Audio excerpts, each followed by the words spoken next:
तो ऑक्सीडाइजिंग और reducing agent के एन फैक्टर में ही एक और आर्टिकल है जिसमें हम लोग पढ़ेंगे कि N factor for some important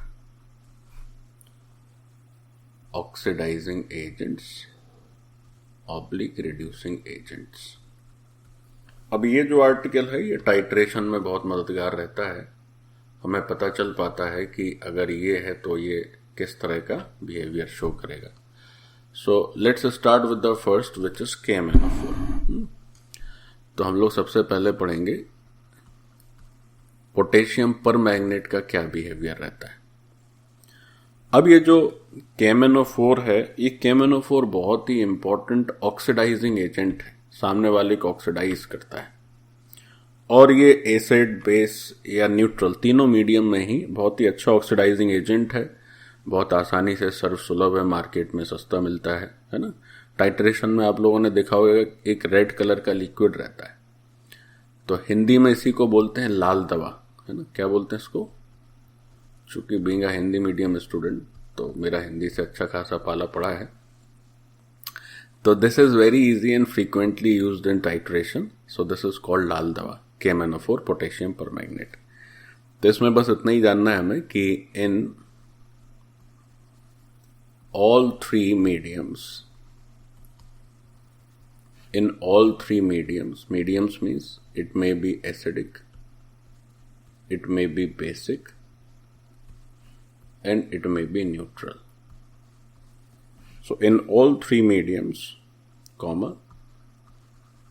KMnO4 acts as a strong oxidizing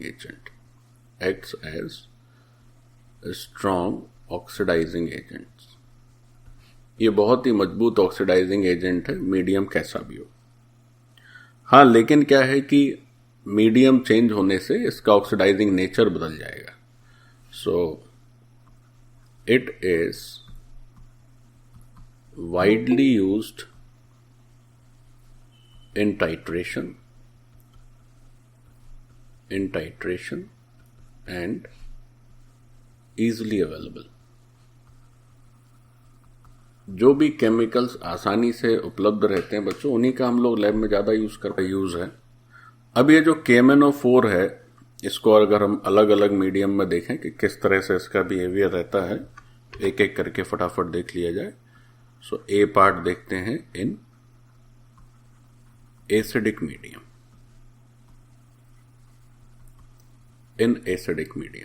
तो देखो एसिडिक मीडियम में क्या होता है कि ये जो KMnO4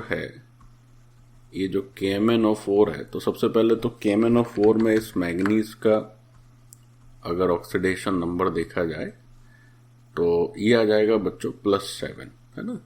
क्योंकि ये -8 रहेगा, +1 तो -7, सामने जाएगा तो +7। तो अगर ये एसिडिक मीडियम में KMnO4 रखा जाए तो इसका नेचर रहता है कि ये मैग्नीज 2+ में कन्वर्ट हो जाता है, यानी खुद की ऑक्सीडेशन नंबर को 5 यूनिट घटा देता है। तो सामने वाले की 5 यूनिट बढ़ाएगा नेचुरली। तो कितना मजबूत ऑक्सीडाइजिंग एजेंट होगा, है ना। 1-2 नहीं बढ़ाता है, सीधा 5 यूनिट ऑक्सीडेशन नंबर बढ़ाता है। या ऐसे भी कह सकते हैं कि अगर इलेक्ट्रॉन के आदान प्रदान के टर्म्स में देखें तो यहां पर +7 है, जो कि अपनी ऑक्सीडेशन नंबर घटा रहा है, तो 5 इलेक्ट्रॉन एक्सेप्ट करने की ताकत रखता है, यानी सामने वाले से 5 इलेक्ट्रॉन खींच सकता है। तो इसका बहुत ज्यादा रिडक्शन होता है, इसलिए सामने वाले को बहुत ज्यादा ये ऑक्सीडाइज कर देता है। अब KMnO4 ना लिख के कहीं कहीं केवल ऐसा भी लिखा रह सकता है MnO4-। तो K+ है तो MnO4- ही रहेगा, तो MnO4- से Mn+2 इस तरह से भी लिखा जा सकता है। अब ये हमने पढ़ा है कि जैसे एल्किली मेटल्स होते हैं, वो चाहे इस साइड हो चाहे इस साइड हो, उनका ऑक्सीडेशन नंबर +1 ही रहेगा। और ये जो O है इसका भी -2 ही रहता है। तो इस KMnO4 में केवल एक ये मैग्नीज ही है जिसके ऑक्सीडेशन नंबर में 5 यूनिट का चेंज हो रहा है। तो केवल मैग्नीज में 5 यूनिट का चेंज हो रहा है, और इस KMnO4 मॉलिक्यूल में भी कुल 5 यूनिट का ही चेंज होगा, क्योंकि K और O में जो ऑक्सीडेशन नंबर होते हैं वही ऑक्सीडेशन नंबर सामने भी रहेंगे। तो इस तरह से देखा जाए तो ये जो n फैक्टर आएगा इस KMnO4 का एसिडिक मीडियम में, that becomes 5. So this is the n factor of KMnO4 in acidic medium. अब एसिडिक मीडियम के बाद देखते हैं जरा बेसिक और न्यूट्रल में क्या होता है. So B part is in basic medium.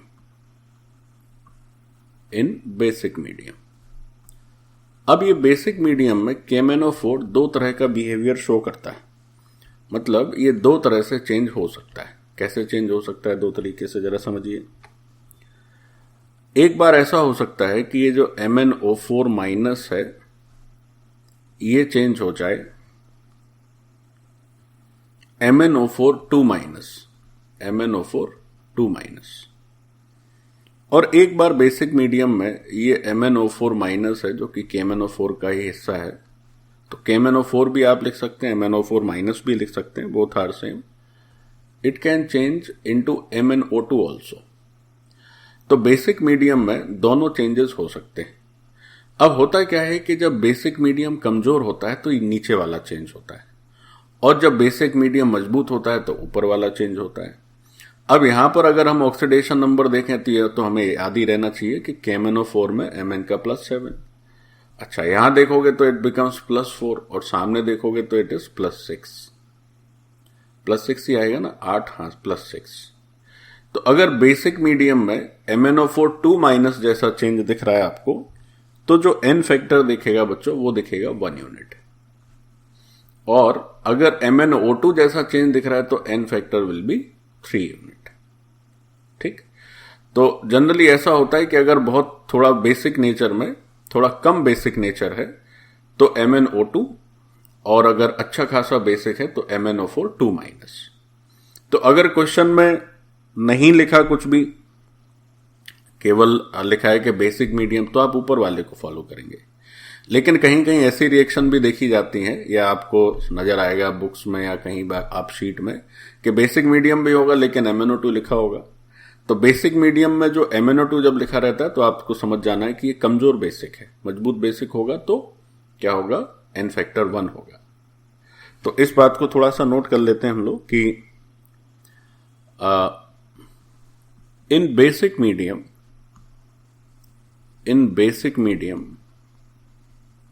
comma both behaviors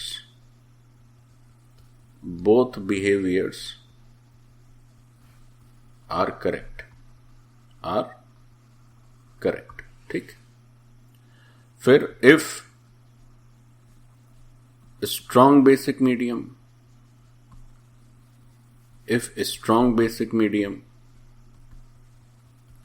मतलब कि फर्स्ट पार्ट पहला, तो क्या हो जाता है, जो n फैक्टर होगा वो उसको आप 1 लेंगे. और इफ वीक बेसिक मीडियम, और अगर यही बेसिक मीडियम कमजोर है मतलब कि दूसरा, तो फिर जो n फैक्टर है उसको आप लिखेंगे 3. होता क्या है कि KMnO4 जो है जैसे जैसे मीडियम 8 से बेस की तरफ जाता है वैसे वैसे उसका ऑक्सीडाइजिंग स्ट्रेंथ, सामने वाले को ऑक्सीडाइज करने की ताकत कम होती जाती है. एसिडिक मीडियम में आपने देखा कि n फैक्टर 5 था, यानी वो 5 इलेक्ट्रॉन एक्सेप्ट कर रहा था. बेसिक में भी अगर कमजोर बेसिक है, कम बेसिक है, तो n फैक्टर 3 रहता है बच्चों. और अगर बहुत ज्यादा बेसिक हो जाएगा तब फिर n फैक्टर 1 हो जाएगा. अब ऐसे ही एक और लिख सकते हैं न्यूट्रल, है ना. इन न्यूट्रल मीडियम, ना एसिडिक है ना base, in neutral medium.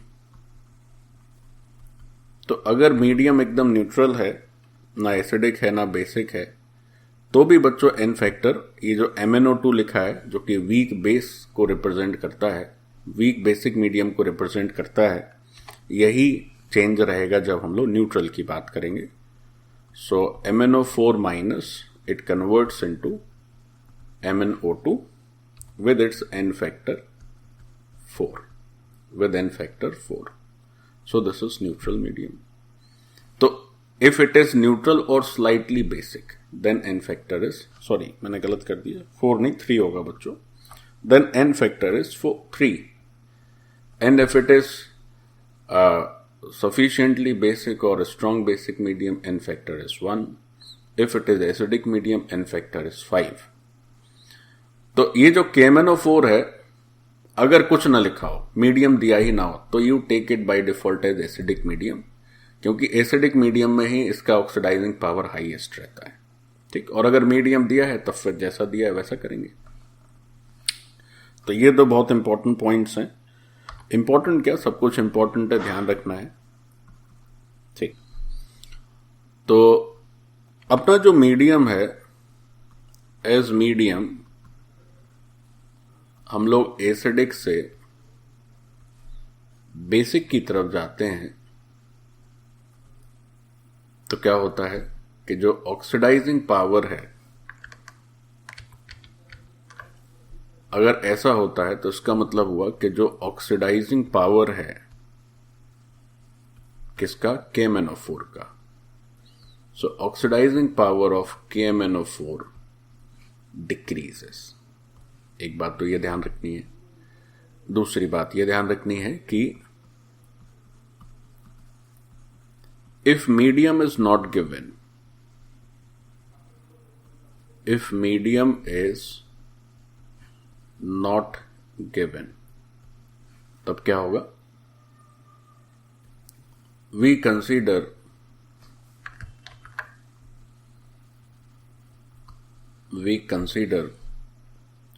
acidic medium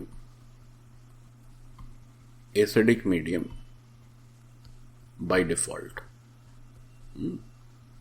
हम लोग क्या करेंगे, एसिडिक मीडियम को ही कंसीडर करेंगे और मानकर चलेंगे कि जो n फैक्टर है KMnO4 का वो 5 यूनिट है, क्योंकि एसिडिक मीडियम में ये बेस्ट ऑक्सीडाइजिंग पावर देता है। हम लोगों ने लिखा भी है कि जैसे ही मीडियम एसिडिक से बेसिक की तरफ जाते हैं ऑक्सीडाइजिंग पावर कम होने लगता है। तो ये बात हुई KMnO4 की। So this was the first very important oxidizing agent. Now उसके बाद एक दूसरा आता है K2Cr2O7। अब हम आते हैं दूसरे इंपॉर्टेंट ऑक्सीडाइजिंग एजेंट पर, which is potassium dichromate K2Cr2O7। K2Cr2O7 इसको पढ़ते हैं पोटेशियम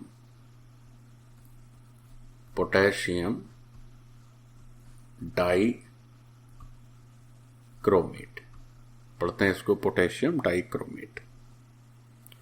अब ये जो K2Cr2O7 है, ये भी एक ऑक्सीडाइजिंग एजेंट का ही काम करता है। So it is also an oxidizing agent. It is also an oxidizing agent. अब ये K2Cr2O7 ऑक्सीडाइजिंग एजेंट का काम कैसे करता है देखो, सबसे पहले तो K2Cr2O7 के बारे में एक बात और समझनी होगी कि ये जो K2Cr2O7 है, ये K2Cr2O7 एसिडिक मीडियम और बेसिक मीडियम में अलग अलग तरह से दिखता है। कैसे, अगर इस K2Cr2O7 को आप बेसिक मीडियम में ले जाते हैं तो ये डाइक्रोमेट से क्रोमेट में कन्वर्ट हो जाता है, means it will become K2Cr4। और इस क्रोमेट को अगर आप एसिडिक मीडियम में ले जाते हैं तो ये क्रोमेट डाइक्रोमेट में कन्वर्ट हो जाता है। अब इस पोटेशियम डाइक्रोमेट में जो क्रोमियम है उसका ऑक्सीडेशन नंबर अगर आप देखें तो इट विल बी +6, और पोटेशियम क्रोमेट में अगर क्रोमियम का ऑक्सीडेशन नंबर देखा जाए तो भी ये +6 ही है। ये भी ध्यान रखा जाए कि ऑक्सीडेशन नंबर में कोई फर्क नहीं होगा क्रोमियम के, चाहे वो बेसिक मीडियम में रहे चाहे एसिडिक मीडियम में रहे। ये अगर K2Cr2O7 है, this is what, this is dichromate, potassium dichromate, and this is only chromate.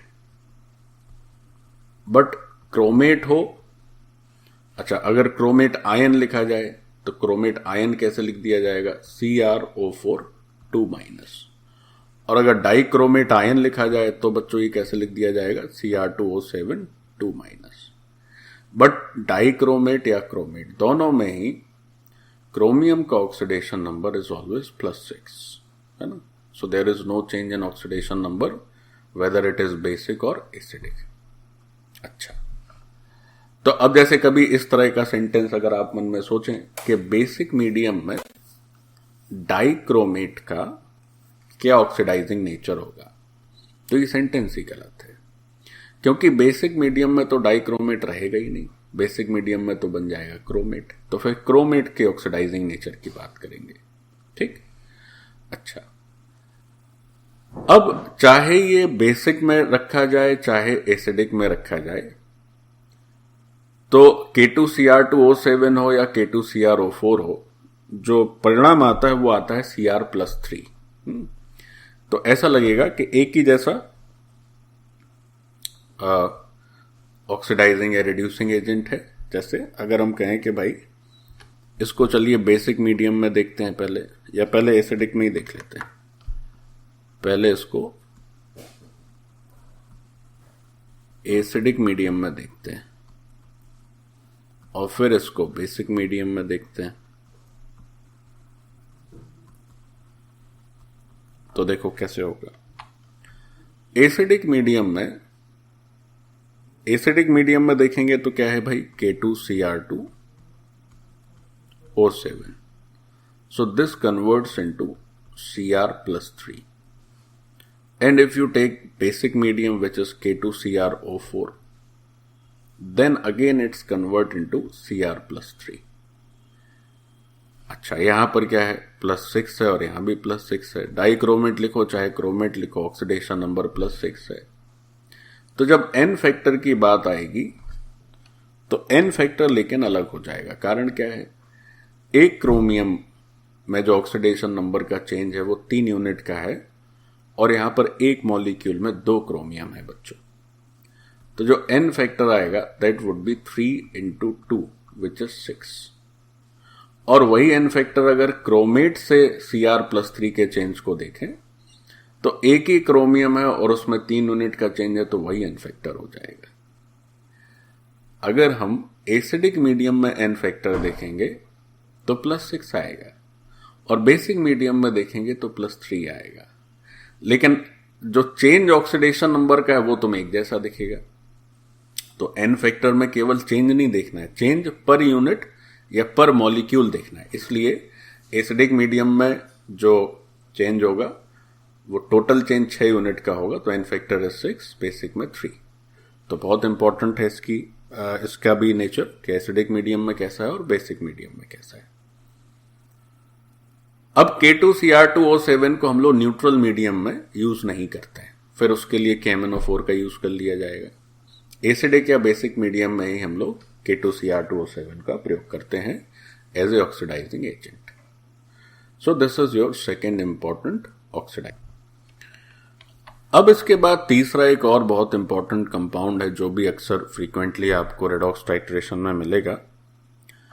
So that important compound is oxalic acid. Oxalic acid में क्या होता है, 2 COOH रहते हैं।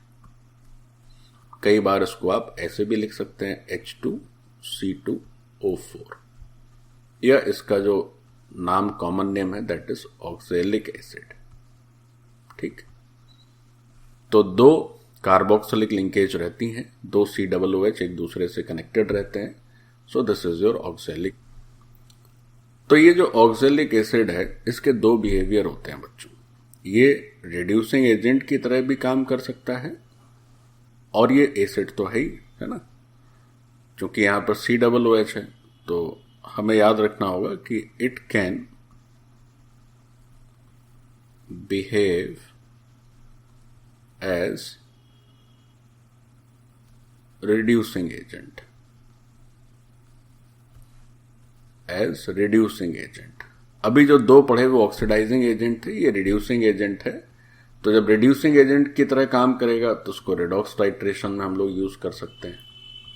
टाइट्रेशन क्या होता है अभी पढ़ेंगे आगे। And can also act as acid, और जब ये एसिड की तरह काम करेगा तो फिर हम इसको एसिड बेस टाइट्रेशन में भी यूज कर सकते हैं, एसिड बेस टाइट्रेशन में भी यूज कर सकते हैं। तो देखो अब एक एक करके जरा समझ लेते हैं इसकी, दोनों इसके नेचर क्या हैं। तो पहला नेचर है as reducing agent, as reducing agent.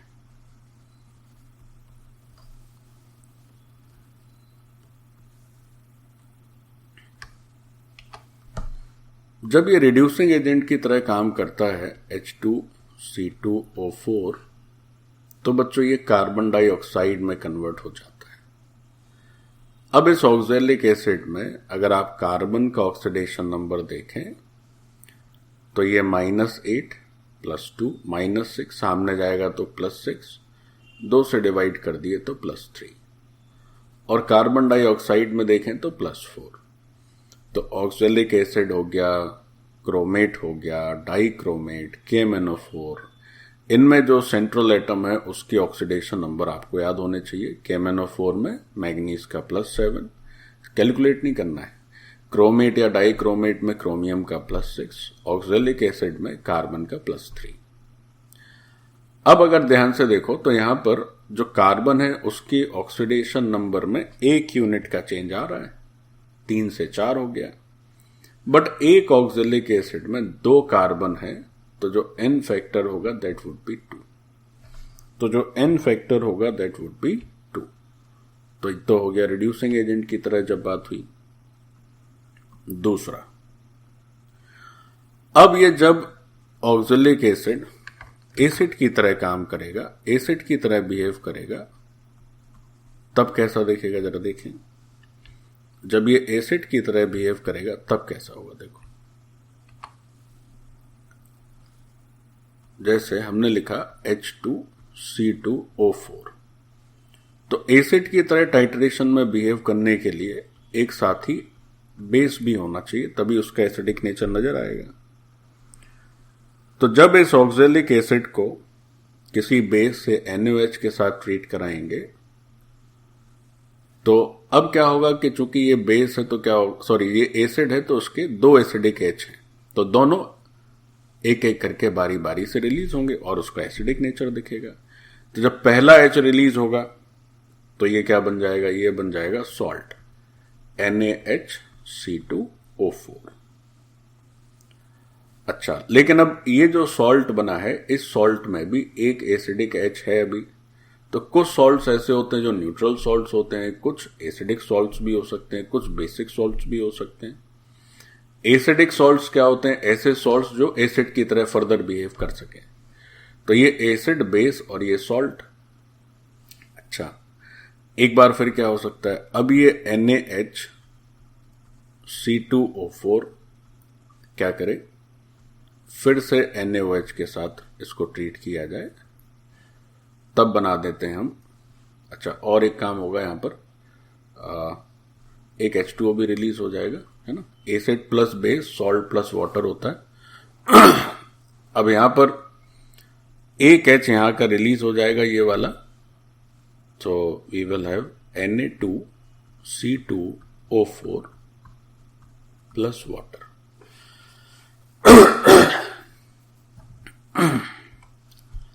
तो ये जो पहली रिएक्शन है, इस पहली रिएक्शन में देखोगे तो दिखेगा तुम्हें कि इस ऑक्सैलिक एसिड ने एक H+ रिलीज किया, तो इसकी बेसिसिटी 1 यूनिट हुई, तो इसका एन फैक्टर 1।